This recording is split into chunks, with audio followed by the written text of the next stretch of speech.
If you're experiencing crashing issues with your PlayStation 5, follow these steps to troubleshoot and potentially resolve the problem. This guide will help you identify and fix common causes of crashes. Step 1. Check for system updates. Make sure your PS5 is running the latest software version. Go to Settings, then System Software, and select System Software Update and Settings. If an update is available, download and install it. Step 2. Rebuild database. Rebuilding the database can help fix corrupted data.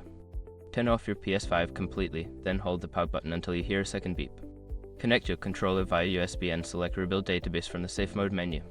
Step 3. Check for faulty games. Sometimes specific games can cause crashes. Try playing different games to see if the issue persists. If it only happens with one game, consider reinstalling it or checking for updates specific to that game. Step 4. Free up storage space. Low storage can lead to performance issues. Go to Settings, then Storage, and check how much space is available. Delete unnecessary games or data to free up space. Step 5. Factory reset. If all else fails, consider a factory reset. This will erase all data on your PS5, so back up your data first. Go to Settings, then System, and select Reset Options. Choose Reset your console and follow the prompts.